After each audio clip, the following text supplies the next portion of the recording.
Hey warriors, there's a moment in every person's life, a quiet, sacred moment when everything changes. It's not loud, it's not dramatic, it doesn't come with warning bells or flashing lights.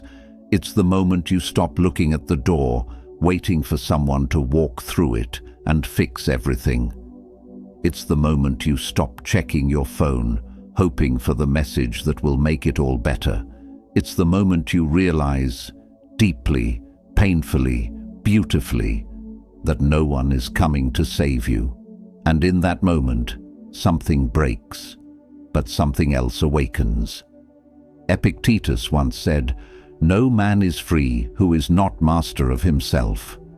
These words carry a truth that echoes through centuries, that our freedom, our power, our very life begins when we stop waiting and start walking. You see, we've been conditioned to believe in rescue. As children, someone always came when we cried. As students, teachers guided us. As adults, we still find ourselves unconsciously waiting for the perfect partner to complete us, for the dream job to find us, for motivation to strike us, for circumstances to align for us. But life doesn't work that way. The universe isn't withholding your breakthrough. The world isn't conspiring against you. And no hero is waiting in the wings to make your entrance easier. The truth? You are the hero you've been waiting for. This realization feels like cold water on your face at 3 in the morning. It's uncomfortable. It's sobering. It strips away the comfortable illusions we wrap ourselves in. But it's also the most liberating truth you'll ever encounter. Because when you stop waiting to be saved, you stop being a victim. When you stop expecting rescue, you start building your own ladder. When you stop looking for someone to light your path, you become the light itself. Today, we're going to walk through 9 profound truths about self-reliance, responsibility, and the raw power that awakens when you finally understand. This is your life, your responsibility, your beautiful burden to carry. And I promise you, by the end of this journey, you'll see that burden not as weight, but as wings. So, before we begin, I need you to do something. If this message is already resonating with you, hit that like button right now. Drop a comment with your thoughts. Share this with someone who needs to hear it. Subscribe to this channel because we're building a community of people who refuse to wait for permission to live powerfully. And please, don't skip any part of this video. Every section builds on the last, and the transformation happens in the complete journey. If you're ready to stop waiting and start living, declare it below. I am the hero of my own story. Now, let's wake up together. Number 1. The weight of waiting will crush you before life ever does. Let me tell you something that nobody wants to admit. Waiting is not peaceful. It's not patient. It's not hopeful. Waiting, when it becomes a lifestyle, is a slow poison. Think about it. How much of your life have you spent in the waiting room of your own existence, waiting for the right time, waiting to feel ready, waiting for circumstances to improve, waiting for confidence to arrive, waiting for fear to leave? And while you wait, life doesn't pause. It doesn't freeze the frame and hold space for you. It moves, it flows, it continues with or without your participation. Marcus Aurelius wrote in his Meditations, "You could leave life right now." Let that determine what you do and say and think. He wasn't being morbid, he was being real. He was reminding us that time is not unlimited, and waiting for perfect conditions is the same as choosing not to live. Here's what happens when you make waiting your default mode. Your muscles of action atrophy, your confidence erodes, your dreams start to feel like fantasies rather than possibilities. You become a spectator in your own life, watching others take risks, make moves, fail, learn, and grow, while you sit safely in the audience, waiting for your turn that never quite comes. And the cruelest part? You start to resent the very people who took action. You call them lucky. You say they had advantages you didn't have. You create elaborate stories about why their success doesn't count and why your stillness is actually wisdom. But deep down, you know the truth. You're not waiting for the right moment.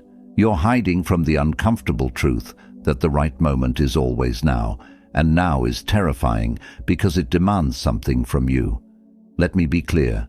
I'm not talking about strategic patience. I'm not talking about preparation or planning.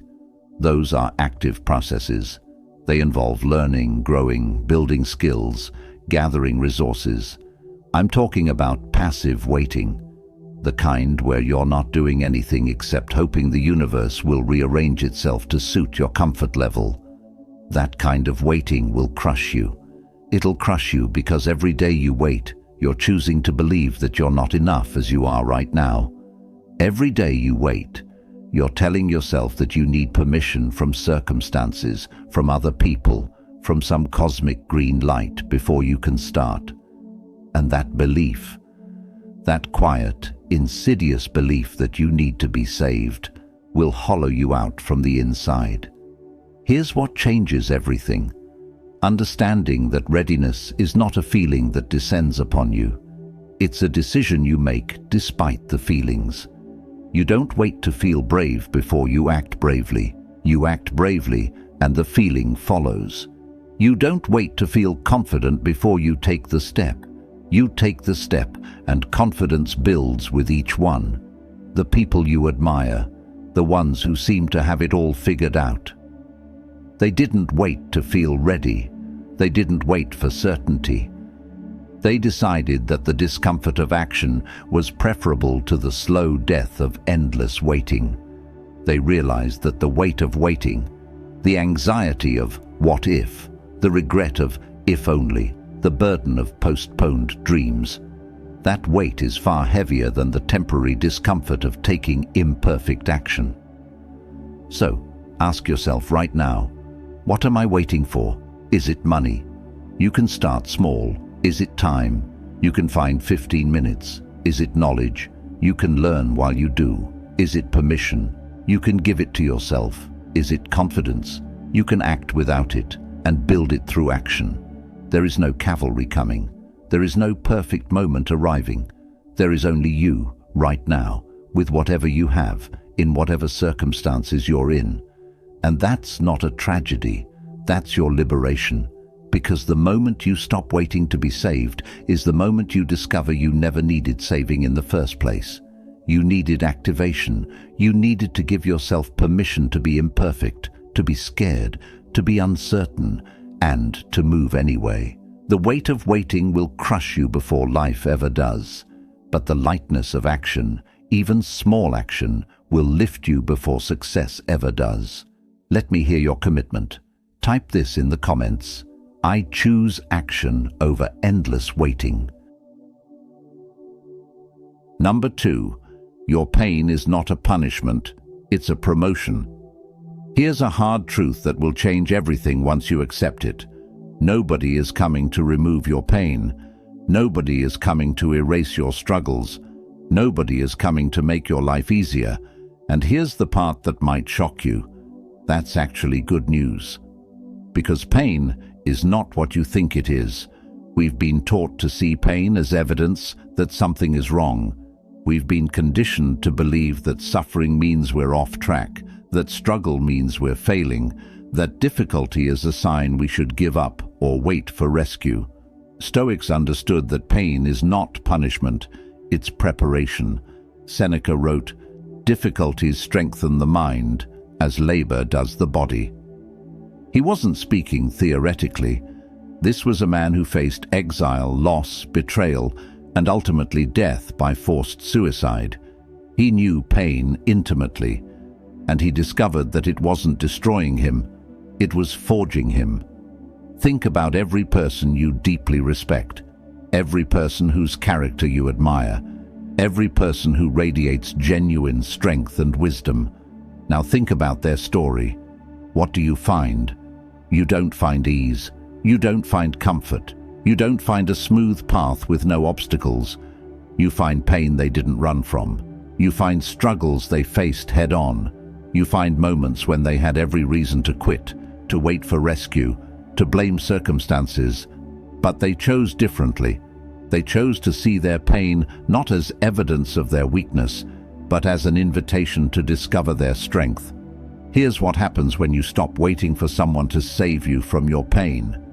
You start asking different questions.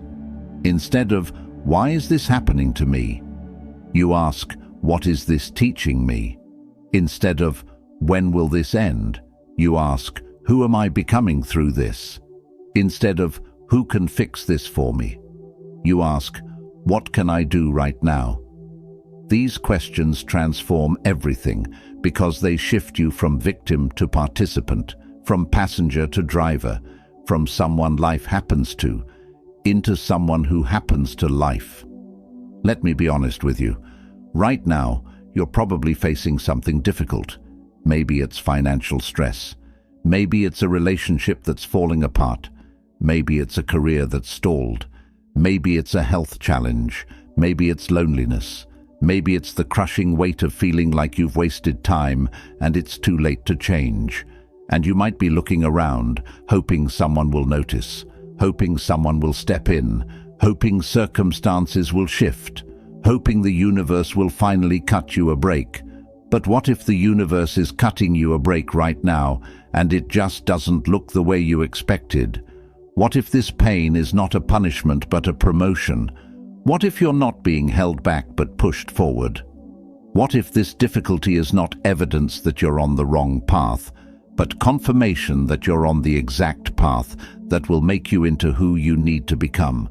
The strongest steel goes through the hottest fire.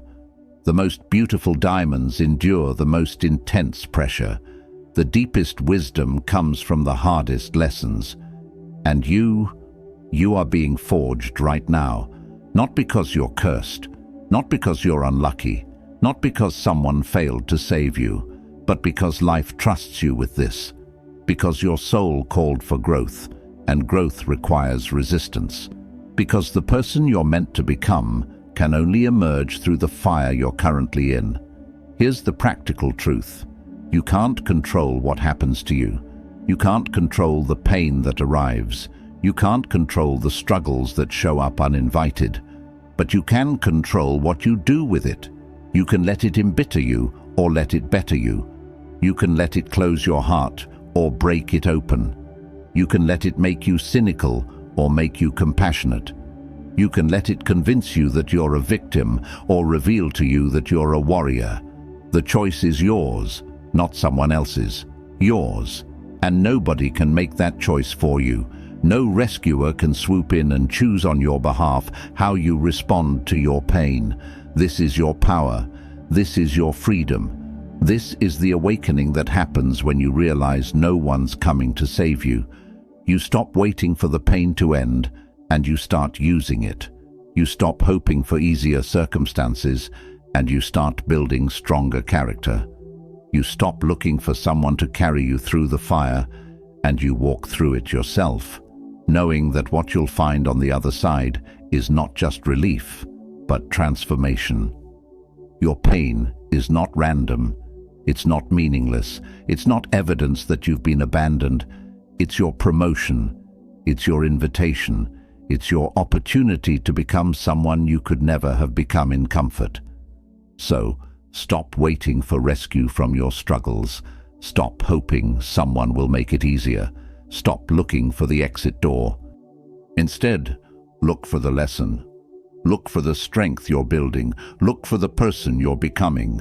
Because that person, the one emerging from this fire, that's the real you. Strong, capable, unbreakable. And that person doesn't need saving. That person does the saving. This is your moment of power. Comment below. My pain is forging my power. Number 3. The permission you're waiting for doesn't exist. Let me ask you something that might sting a little. What are you waiting for permission to do? What dream are you waiting for someone to approve? What change are you waiting for someone to validate? What version of yourself are you waiting for someone to accept before you allow yourself to become it? The permission you're waiting for doesn't exist. It never did. It never will. Because nobody has the authority to grant you permission to live your life except you. Yet we spend years, sometimes decades, waiting. Waiting for parents to approve our choices. Waiting for partners to support our dreams. Waiting for bosses to recognize our value. Waiting for friends to validate our feelings. Waiting for society to accept who we truly are. And while we wait, we shrink. We dim our light. We silence our voice. We postpone our joy. We compromise our truth. All because we're waiting for a permission slip that isn't coming. Epictetus taught a radical concept, the dichotomy of control. He said, we must distinguish clearly between what is in our control and what is not. Other people's opinions, not in your control. Other people's approval, not in your control. Other people's acceptance, not in your control. But your choices, completely in your control. Your actions, completely in your control. Your commitment to your own path, completely in your control. When you wait for permission, you're giving away your control. You're handing your power to people who were never meant to hold it. You're making your peace, your progress, your very life dependent on variables you cannot control. That's not wisdom. That's self-abandonment. Think about the moments in your life when you finally stopped waiting and just did the thing. Maybe you ended a relationship that everyone thought was perfect. Maybe you started a business that people said would fail. Maybe you moved to a new city without a safety net. Maybe you chose a path that made no sense to anyone but you. How did that feel? Terrifying, yes. Uncertain, absolutely. But also alive. Real. True. Because for once, you weren't waiting for the world to give you permission. You gave it to yourself. And here's what you discovered. The world didn't end. The sky didn't fall. People adjusted. Some supported you, some didn't. And life went on. More importantly, you went on. Stronger, more authentic, more aligned with who you actually are rather than who you thought you should be. The tragedy is that most people never take that step. They spend their entire lives in the waiting room, hoping someone will call their name, hoping someone will tell them it's okay to want what they want, to feel what they feel, to be who they are. And nobody ever does. Not because people are cruel, but because people are busy waiting for their own permission slips. Everyone's in the same waiting room, looking at each other, hoping someone else has the authority to set them free. You already have the authority. You've always had it. You were born with it. You don't need your parents' permission to live differently than they did. You don't need your partner's permission to pursue your dreams. You don't need your friends' permission to outgrow old patterns. You don't need society's permission to define success on your own terms. You need your own permission. That's it. That's the only signature required on your life. Now, I know what you're thinking, but what if I fail? What if people judge me? What if I make the wrong choice? Those are valid fears. But here's the question that matters more. What if you don't try? What if you spend your whole life waiting, and on your deathbed, you realize nobody was ever going to give you permission, and you missed your chance? Which regret is heavier? The regret of trying and failing, or the regret of never trying because you were waiting for someone else's approval? Marcus Aurelius wrote, "You have power over your mind, not outside events. Realize this, and you will find strength. Your strength is not in getting permission. Your strength is in realizing you don't need it. Starting today, give yourself permission. Permission to try. Permission to fail. Permission to change your mind. Permission to want different things than you used to want. Permission to become someone new. Permission to disappoint people who want you to stay the same. Permission to prioritize your peace. permission to set boundaries, permission to dream bigger, permission to live authentically. Nobody else can grant you these permissions, and nobody else can take them away once you claim them. This is what it means to wake up. This is what happens when you realize no one's coming to save you, to validate you, to give you the green light. You become your own validator. You become your own green light. And you realize that's all you ever needed. Number 4. Responsibility is not a burden. It's your superpower. There's a word that makes most people flinch, a word that feels heavy, restrictive, even oppressive. That word is responsibility. We've been taught to see responsibility as a burden, as something that weighs us down, as the opposite of freedom. But what if everything we've been taught about responsibility is backwards? What if responsibility isn't what limits your freedom, but what creates it? Let me explain something that changed my entire perspective on life. When you take full responsibility for everything in your life, you reclaim your power. When you stop blaming circumstances, other people, your past, bad luck, or timing, you stop being powerless. Because here's the truth: blame and power cannot coexist. When you blame your childhood for your current struggles, you're saying your past has more power than your present choices. When you blame your boss for your unhappiness, you're saying someone else controls your emotional state. When you blame the economy for your financial situation, you're saying external circumstances determine your destiny. And maybe those things influenced your starting point. Maybe they made things harder. Maybe they were genuinely unfair. But the moment you use them as excuses, you trade your power for a story. You trade your agency for a victim narrative.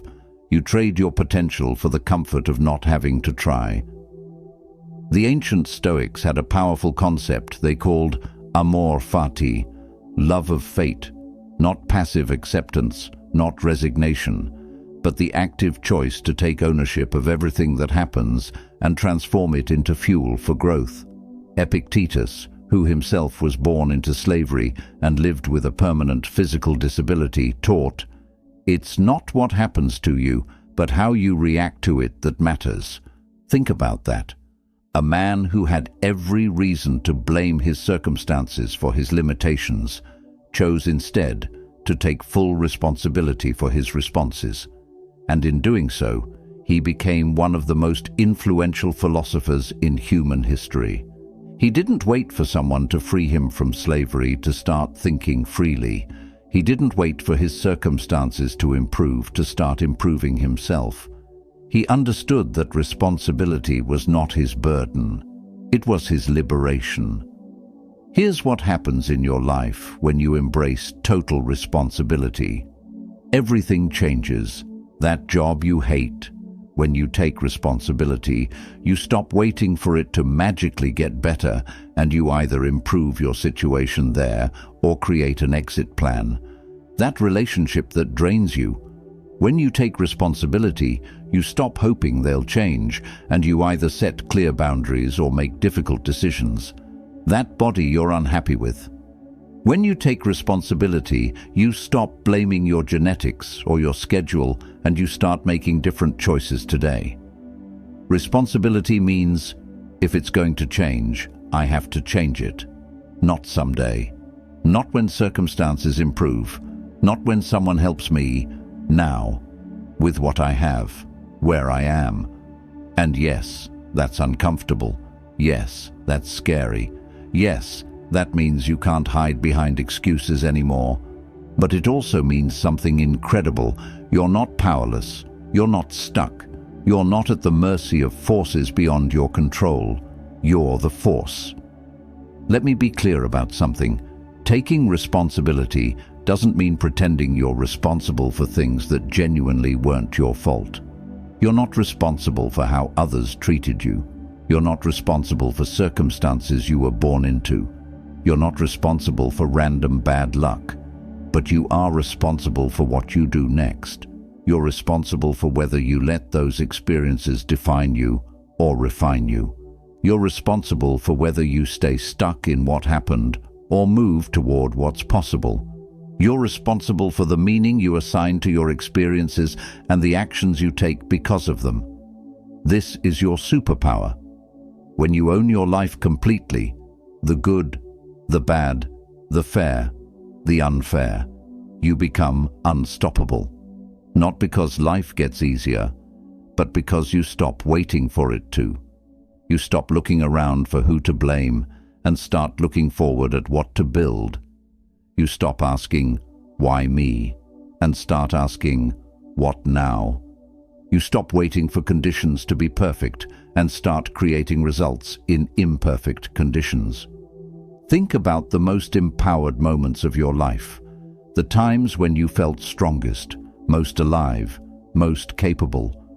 Were those the times when you were waiting for help, when you were blaming circumstances, when you were playing the victim? Nah, those were the times when you stepped up, when you took ownership, when you said, "This is my life, my choice, my responsibility, and I'm going to handle it." That feeling, that's what's available to you every single day when you choose responsibility over blame. Here's your challenge starting right now. For the next 24 hours, take complete ownership of everything in your life. When something goes wrong, don't look for who to blame. Ask what you can do about it. When you feel an emotion, don't blame external triggers. Ask what need of yours isn't being met and how you can meet it. When you face an obstacle, don't complain about how it shouldn't be there. Ask how you can overcome it or go around it. Just 24 hours of complete responsibility. No excuses, no victim stories, no blame. And notice what happens. Notice how much more powerful you feel. Notice how much more clear your path becomes. Notice how problems that seemed impossible suddenly have potential solutions. This is the awakening. This is what happens when you realize no one's coming to save you. You stop needing to be saved because you become the person who saves yourself. Responsibility is not a burden. It's the key to every door you thought was locked. It's the bridge to every version of yourself you thought was unreachable.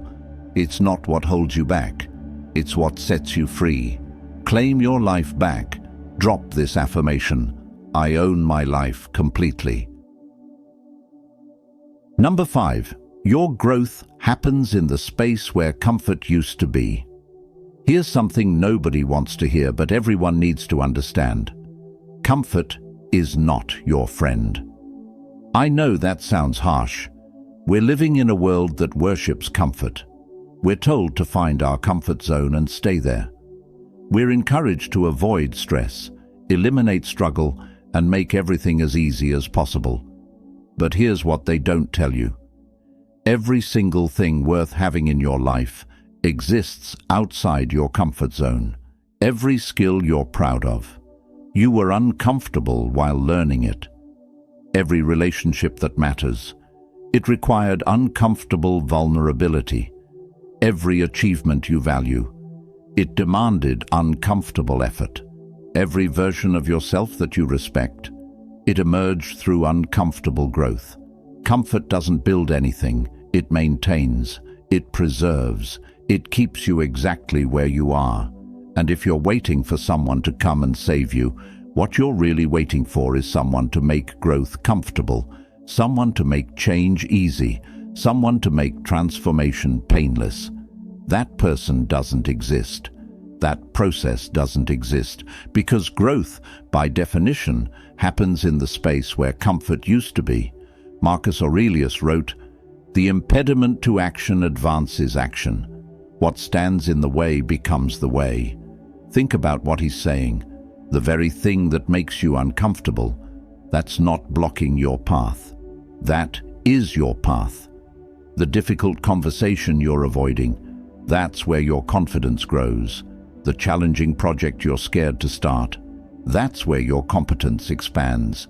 The vulnerability you're resisting, that's where your connections deepen. The fear you're running from, that's where your courage develops. You cannot grow and stay comfortable at the same time. It's impossible.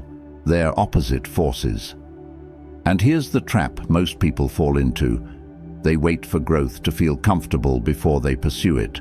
They wait to feel ready, confident, certain, secure. But that's like waiting to feel strong before you lift weights. That's like waiting to feel skilled before you practice. That's like waiting to feel brave before you face your fears. The feeling comes after the action, not before it. Let me tell you what your comfort zone really is. It's not safety. It's not peace. It's not wisdom. Your comfort zone is simply the boundary of your familiar experiences. It's what you know, what you've done before, what feels predictable. And here's the critical part. Your comfort zone will expand or contract based on what you do.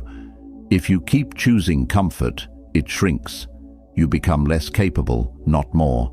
You become more fragile, not stronger. You become more fearful, not braver. But if you consistently step outside it, even in small ways, it expands. You become more capable, more resilient, more confident, not because life got easier, but because you got stronger.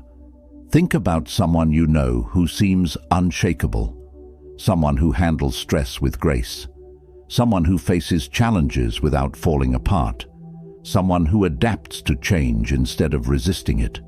Did they become that person by avoiding discomfort, by staying safe, by waiting for someone to make life easier? Nah. They became that person by repeatedly choosing growth over comfort, by walking toward the discomfort instead of away from it, by expanding their capacity through voluntary challenge. They understood something crucial. Discomfort is temporary. Regret is permanent. The discomfort of trying something new fades. The discomfort of a difficult conversation passes. The discomfort of changing your habits lessens with time, but the regret of never trying, that stays. The regret of never speaking up, that echoes.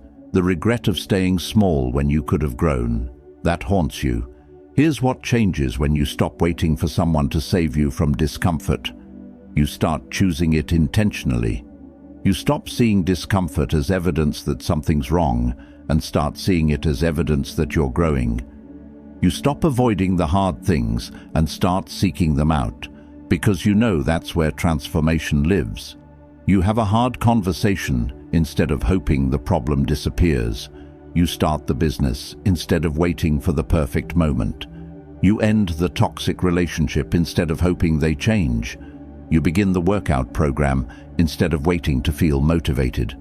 You create the art instead of waiting to feel inspired. You choose the discomfort of growth over the comfort of stagnation. And here's the beautiful paradox.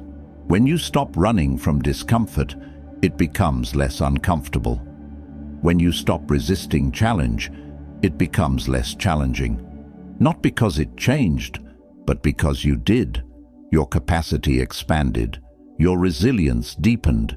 Your strength increased. This is the person you become when you realize no one's coming to save you from discomfort. You become someone who doesn't need saving from it. You become someone who understands that discomfort is not the enemy of a good life. It's the price of admission. It's not what's in your way. It's the way itself. Starting today, make a different choice. When you feel that familiar discomfort, that urge to retreat, that desire to wait for it to get easier, recognize it for what it is. It's your growing edge. It's your opportunity. It's your invitation to become more and step toward it. Not because it feels good, but because you know that on the other side of that discomfort is a version of you that you haven't met yet. A version that's stronger, braver, more capable, more alive. That version is waiting. Not for rescue, but for you to show up. Are you ready to grow? Prove it by commenting, "I choose growth over comfort." Number 6. The people you're waiting to change never will, until you change first. This one's going to hurt, but it needs to be said. You're waiting for people to change. You're waiting for them to see you differently, to treat you better, to respect your boundaries, to appreciate your worth, to give you what you deserve. And while you wait, you stay stuck, you stay small, you stay silent. You stay in situations that drain you, hoping that somehow, someday, they'll wake up and be different. But here's the brutal truth. The people you're waiting to change, they're not going to change just because you need them to. Not your parents, not your partner, not your boss, not your friends, not your children. They're going to change only if and when they decide to. And that decision has nothing to do with you and everything to do with them. So what does that mean for you? It means you have two choices. You can keep waiting, keep hoping, keep suffering, or you can change yourself. Change your response, change your boundaries, change your expectations, change your situation. Marcus Aurelius wrote, "If you are distressed by anything external, the pain is not due to the thing itself, but to your estimate of it, and this you have the power to revoke at any moment." Read that again. The pain is not due to the thing itself, but to your estimate of it. That doesn't mean your feelings aren't valid. It doesn't mean people haven't wronged you. It doesn't mean you should accept mistreatment. It means your power doesn't lie in changing them. Your power lies in changing your relationship to the situation. Think about the relationships in your life that cause you the most pain. Really think about them. How long have you been waiting for that person to change? How many conversations have you had where you explained how their behavior affects you? How many times have you given them another chance, hoping this time will be different? And how many times has anything actually changed? If you're honest with yourself, probably not many. Because here's what you've been doing. You've been trying to control something that isn't in your control. You can't control how other people treat you. You can't control whether they respect you. You can't control whether they see your value. You can't control their awareness, their growth, their choices. But you can control something far more powerful: how you respond, what you accept, what boundaries you set, what you're willing to tolerate, when you stay and when you walk away. This is the shift that changes everything. When you stop waiting for them to treat you better and start treating yourself better, everything shifts. When you stop waiting for them to respect your boundaries and start enforcing them, the dynamic changes. When you stop waiting for them to see your worth and start honoring it yourself, you attract different energy. Here's what happens. Either they rise to meet your new standard, or they reveal that they never will. And both outcomes are valuable information. If they rise to meet you, the relationship transforms. If they don't, you've learned everything you need to know, and you can make an informed decision about whether that relationship serves your highest good. But neither outcome can happen as long as you're waiting for them to change while you stay the same. Let me give you some hard examples. That parent who constantly criticizes you, they're not suddenly going to become supportive just because you need them to be. But you can stop seeking their approval and start validating yourself. You can limit your exposure to their criticism. You can stop explaining yourself and start living your truth regardless of their opinion. That partner who doesn't meet your emotional needs, they're not going to magically wake up one day and become emotionally available just because you've been patient. But you can clearly communicate what you need. You can stop settling for breadcrumbs. You can make decisions about what kind of partnership you're willing to accept. That friend who only calls when they need something. They're not going to suddenly become reciprocal just because you've been loyal. But you can stop dropping everything for them. You can match their energy. You can invest in relationships that actually nourish you. That boss who doesn't value your contributions, they're not going to suddenly recognize your worth just because you keep working harder. But you can document your achievements. You can ask for what you deserve. You can explore other opportunities where your talents are appreciated. Do you see the pattern? In every scenario, you're not waiting for them to change. You're changing your response. You're changing your behavior. You're changing what you accept. And this is terrifying because it means taking action. It means having difficult conversations. It means setting boundaries that might upset people. It means potentially losing relationships that aren't healthy anyway. It means facing the discomfort you've been avoiding by waiting and hoping. But it also means something beautiful. You reclaim your power. You stop being a victim of other people's choices and start being the author of your own experience. You stop waiting for external validation and start creating internal peace. You stop hoping for rescue and start doing the rescuing yourself. Seneca wrote, "We suffer more often in imagination than in reality." How much are you suffering right now in the imagination of who these people could be, should be, might become, instead of accepting who they actually are right now? And how much freedom would you experience if you stopped waiting for them to be different and started making decisions based on reality instead of potential? This doesn't mean giving up on people. It doesn't mean being cold or unforgiving. It doesn't mean people can't grow. It means understanding that their growth is their responsibility, not yours. Their choices are theirs to make, not yours to control. Their journey is theirs to walk, not yours to force. Your responsibility is you, your boundaries, your standards, your peace, your growth, your life. When you accept this, when you really accept this, something remarkable happens. You stop attracting people who need to be fixed. You stop staying in situations that require others to change before you can be happy. You stop giving your power away to people who don't know what to do with it. And you start showing up differently, clearer, stronger, more aligned with your truth. Some people will step up to meet you there, some won't. Both are okay. Because you're no longer waiting, you're no longer hoping, you're no longer stuck, you're moving, you're choosing, you're living. And that's the whole point. Stop waiting for others to change. Declare below, I change myself, not others.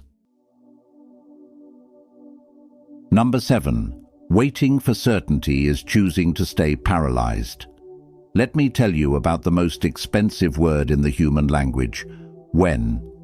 When I have enough money, when I feel more confident, when the timing is right, when I know it'll work out, when I'm absolutely sure. When is the word we use to disguise our fear as wisdom. It's how we convince ourselves that waiting is strategic when it's really just safe. And here's what nobody tells you. Certainty is an illusion. It doesn't exist. It never has. It never will. Every single person who ever did anything significant did it without certainty. Every entrepreneur who started a business, every artist who created something new, every person who fell in love, every individual who changed their life, they didn't have guarantees. They didn't have certainty. They didn't know it would work out. They just decided that the possibility was worth more than the paralysis. And that's the choice you're facing right now. Epictetus taught, first say to yourself what you would be, and then do what you have to do. Not, first wait until you're certain. Not, first wait until all conditions are perfect. Not, first wait until someone guarantees success. First decide, then do. But we've become addicted to certainty. We want to know the outcome before we take the step. We want to see the entire staircase before we take the first step. We want a guarantee of success before we risk failure. And so we wait and wait and wait. We research endlessly. We plan obsessively. We gather more information. We seek more advice. We wait for more signs. We convince ourselves we're being responsible, being smart, being careful. But really, we're being scared. And there's nothing wrong with being scared. Fear is human. Fear is natural. Fear is information. But waiting for fear to disappear before you act, That's not wisdom, that's self-sabotage. Because fear doesn't disappear when you're on the edge of growth. It actually intensifies. The bigger the opportunity, the bigger the fear. The more meaningful the change, the more terrifying it feels. If you're waiting to feel certain before you act, you're waiting for something that will never come. Think about the last time you waited for certainty. What happened? Did certainty arrive, or did you just find new reasons to wait? Did the fear go away, or did you just get more comfortable with staying stuck?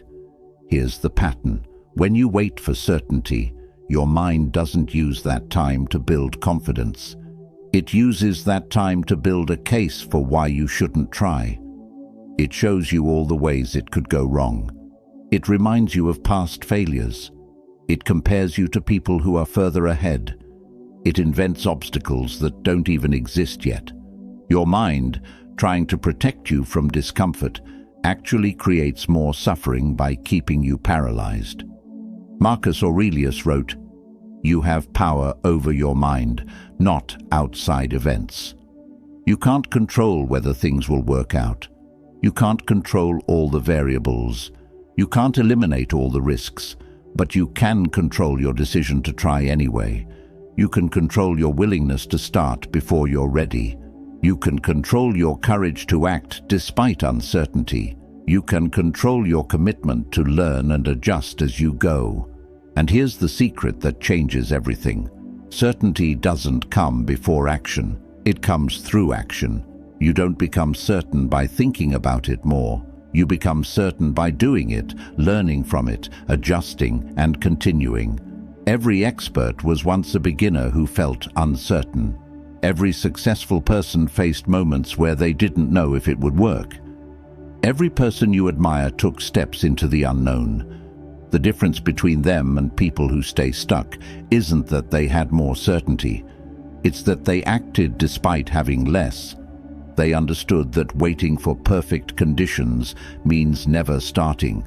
They understood that trying and failing is better than never trying at all. They understood that regret weighs more than risk. So, let me ask you, what are you waiting to be certain about? Starting that business? You'll never be certain it'll succeed, but you can be certain that if you don't try, you'll never know. Leaving that job? You'll never be certain the next opportunity is perfect, but you can be certain that staying somewhere that drains you is slowly killing your spirit. Ending that relationship? You'll never be certain you're making the right choice, but you can be certain that staying in something that doesn't serve you is a choice too. Moving to that city? You'll never be certain you'll love it, but you can be certain that never exploring your possibilities is a kind of death. Starting that creative project? You'll never be certain people will love it, but you can be certain that never expressing yourself is its own kind of suffering. Do you see the pattern? You're never going to be certain about the outcome, but you can be certain about the cost of waiting, the cost of your dreams deferred, the cost of your potential unrealized, the cost of your life lived in the waiting room instead of the arena. That cost is certain. That cost is guaranteed. That cost is already accumulating. The Stoics called it memento mori, remember death. Not to be morbid, but to be real. Your time is limited. Your opportunities are finite. Your life is happening right now, not when you're certain.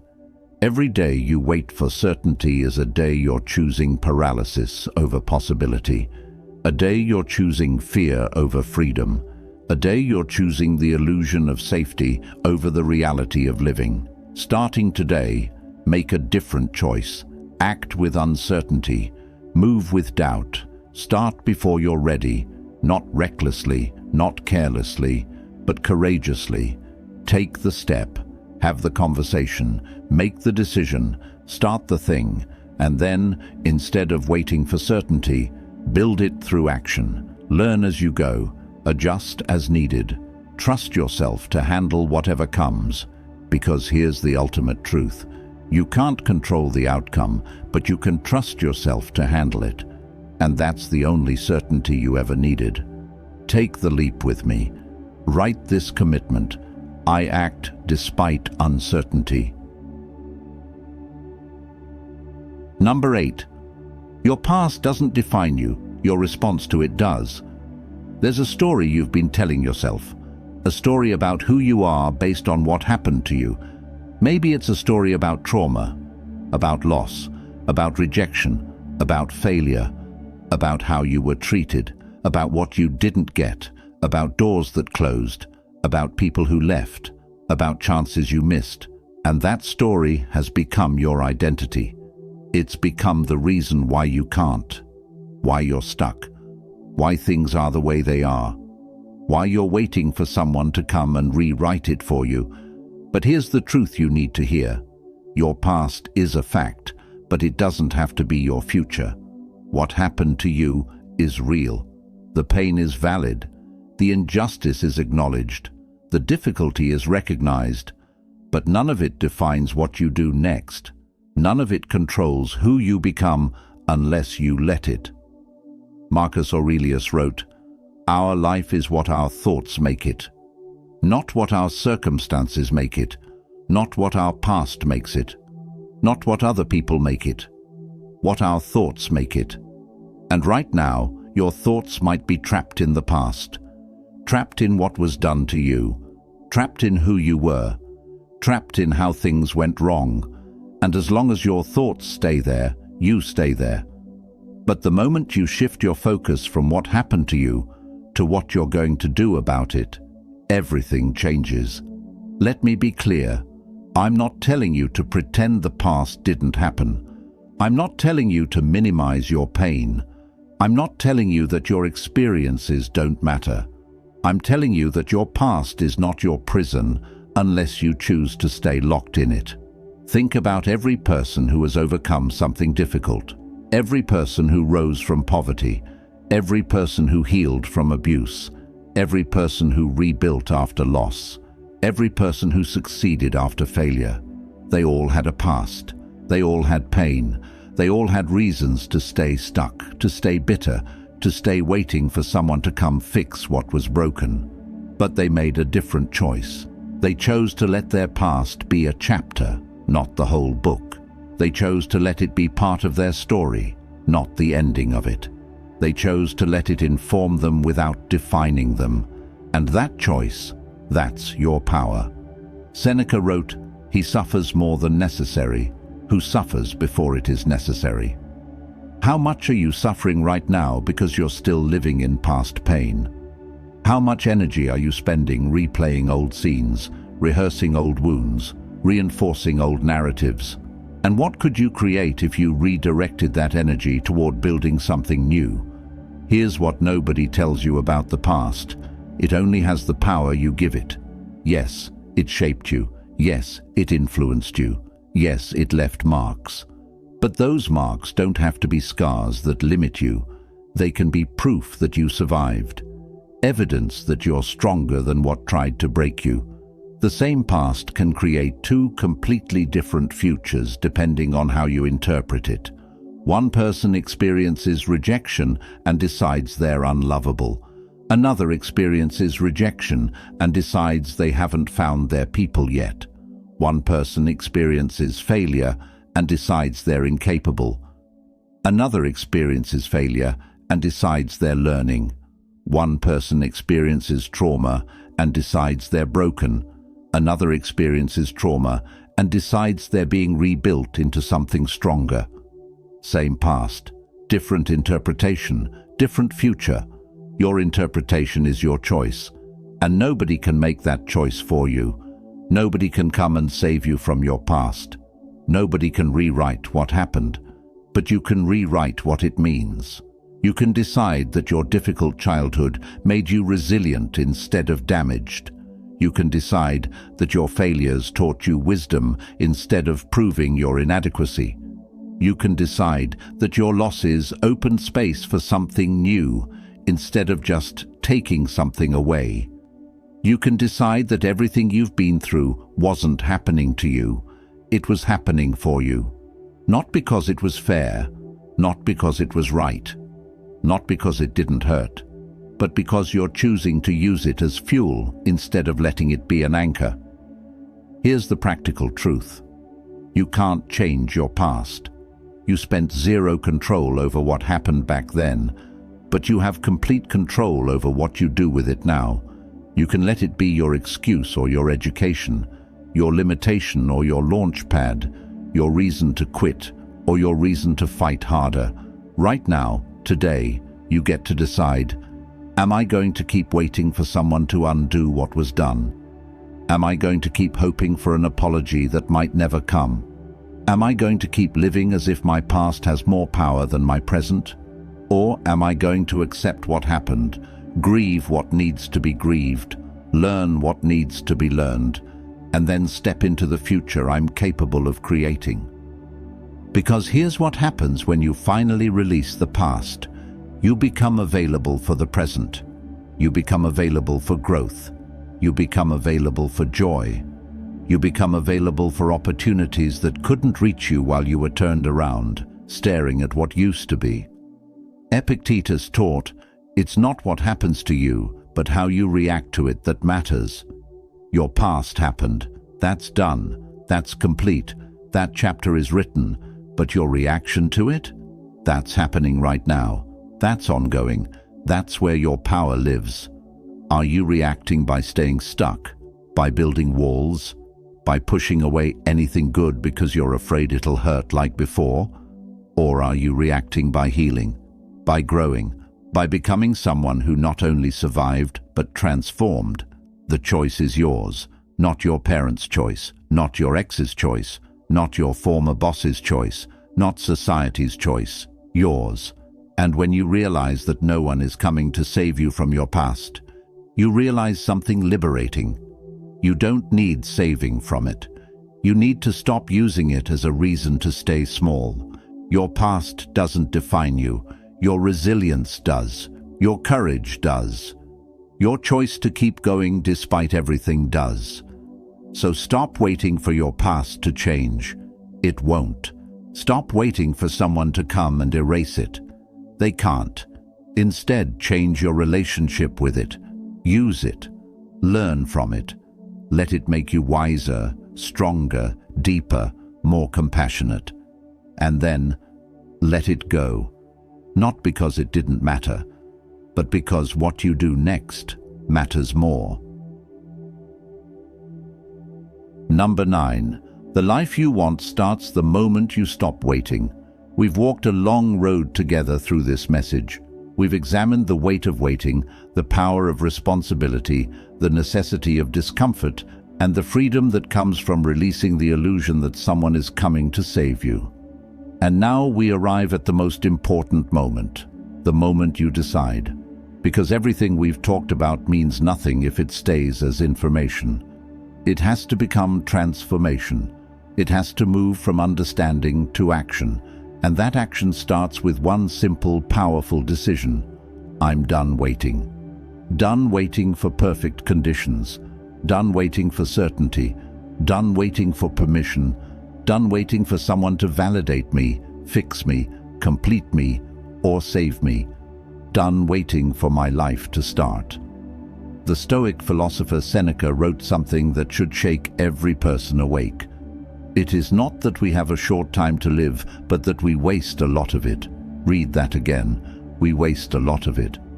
How much of your life have you wasted waiting? Waiting for the right time, waiting for the right person, waiting for the right circumstances, waiting to feel ready, waiting to be chosen, waiting for your turn. And while you waited, what happened? Time passed. Opportunities moved on. Other people took the chances you were too afraid to take. Life continued with or without your participation. Not because you weren't good enough, not because you weren't deserving, but because you were waiting. And waiting is not a strategy. It's not patience. It's not wisdom. Waiting is just fear, dressed up in reasonable clothing. But here's the beautiful truth. The moment you stop waiting, everything becomes possible. Not easy, not guaranteed, not risk-free, but possible. The life you want, the career that excites you, the relationship that fulfills you, the body that honors you, the peace that sustains you, the purpose that drives you. It all starts the moment you stop waiting for it to come to you and start moving toward it. Right now, today, this moment. Not when you have more money, not when you have more time, not when you feel more confident, not when someone gives you permission. Now, with what you have, where you are, as you are. Marcus Aurelius wrote, "Waste no more time arguing about what a good man should be. Be one." Stop arguing with yourself about when you'll be ready. Stop debating whether conditions are right. Stop negotiating with fear about whether it's safe. Just start. Start the business with the resources you have now. Start the workout with the body you have now. Start the creative project with the skills you have now. Start the healing with the awareness you have now. Start the change with the courage you can muster now. Because here's what nobody tells you. You don't need everything figured out to start. You don't need the whole plan mapped out. You don't need to know exactly how it's going to work. You just need to take the first step, and then the next one, and then the next one. The path reveals itself to those who walk it, not to those who stand at the beginning waiting for a map. Think about this moment right now as a door. On one side of this door is your old life, the life of waiting, the life of hoping, the life of making excuses, the life of playing small, the life of avoiding discomfort, the life of blaming circumstances. On the other side of this door is something different, not perfect, not without challenges, not guaranteed to be easy, but alive, real, yours. A life where you're the author, not just a character waiting to be written. A life where you're the creator, not just a consumer. A life where you're the one who decides, who moves, who tries, who fails, who learns, who grows, who becomes. Which side of the door do you want to be on? Because you can't stand in the doorway forever. You can't keep one foot in waiting and one foot in doing. You have to choose. And I need you to understand something. This choice, this moment, it's not a one-time thing. You're going to have to choose again tomorrow, and the day after, and the day after that, because old patterns are comfortable. Fear will show up again. Doubt will whisper. Circumstances will provide new excuses. And every single time you'll have to choose, do I wait or do I move? But here's what makes it easier. Every time you choose to move despite the fear, you build evidence that you can. Every time you choose action over waiting, you strengthen that muscle. Every time you choose to save yourself instead of waiting for rescue, you prove to yourself that you're capable, and slowly, gradually, powerfully, you become someone who doesn't wait anymore. You become someone who creates, who initiates, who acts. You become the person you've been waiting for. Epictetus said, "How long are you going to wait before you demand the best for yourself? How long? Haven't you waited long enough? Haven't you spent enough time hoping things would magically improve? Haven't you given enough power to circumstances, to other people, to perfect timing? What if today is the day you take it all back?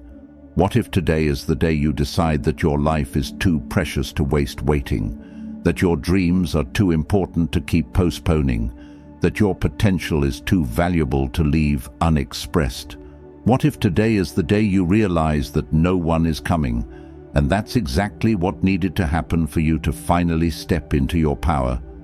The life you want is not somewhere in the future, waiting for you to become worthy of it. It's right here, right now, waiting for you to claim it. Not perfectly, not effortlessly, but authentically. So stop waiting, stop hesitating, stop making excuses. Start today. Start imperfectly. Start scared. But start. Because the moment you do, you'll realize something profound. You were never waiting for someone to save you. You were waiting for permission to save yourself. And that permission, you just gave it. This is your awakening moment. Type below, "My life starts now, not someday." If you've made it this far, something in you is ready. Ready to stop waiting. Ready to stop hoping someone else will fix what only you can change. Ready to step into the truth that's been waiting for you all along. No one is coming to save you, not because you're not worth saving, but because you don't need saving. You need awakening. You need activation. You need to remember that everything you've been waiting for already lives inside you. The strength to face your pain, the courage to leave what's comfortable, the wisdom to take responsibility, the power to change your story, the faith to move without certainty. It's all there.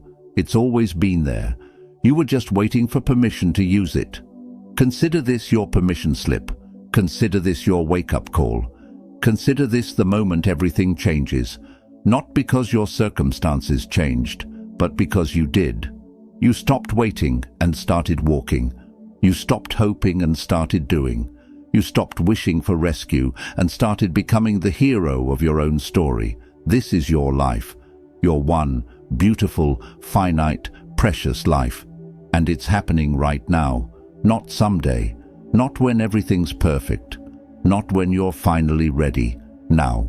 So, take the step, make the choice, start the journey. Your future self is waiting for you to show up. And before you go, I need you to do something. If this message moved you, if it woke something up inside you, don't let it end here.